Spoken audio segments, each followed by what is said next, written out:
In the U.S., there are more arrests for marijuana possession each year than all violent crimes combined. According to ACLUGeorgia.org, people of color are 3.4 times more likely to be arrested for marijuana possession than white people. Racial injustice is a significant issue when it comes to marijuana and its arrests. Studies have shown that black and white people use marijuana at a similar rate. But even in states where it is legalized, racial disparities still remain present. Attorney Joel Baskin stated, "When it comes to arrest statistics, marijuana possession accounts for more than 90% of all forms of marijuana arrests. Georgia ranks sixth for marijuana arrest drug charges in the nation," as reported by PeachtreeNormal.org. In 2010, African Americans accounted for 64% of all marijuana arrests. So, this is obviously a great injustice for people of color, but there are ways to improve these statistics. Let's talk about decriminalization.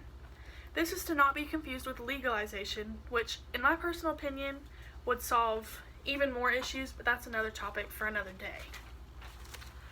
The definition of decriminalization is the lessening of criminal penalties in relation to certain acts, perhaps retroactively, though permits and fines still may apply.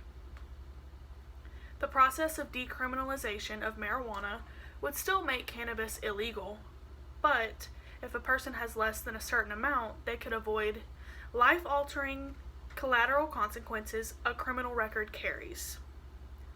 Basically meaning the person would not have to go to jail or prison, as stated in marijuanapolicyproject.org.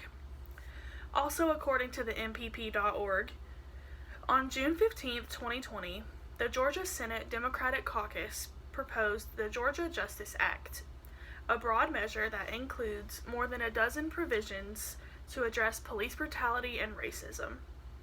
One of those provisions is reducing the penalty for simple possession of marijuana to a fine with no jail time.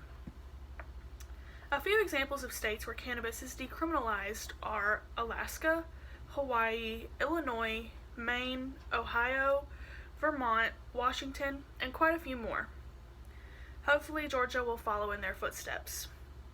According to Reason.org, in Washington state, which legalized marijuana for recreational use in 2013,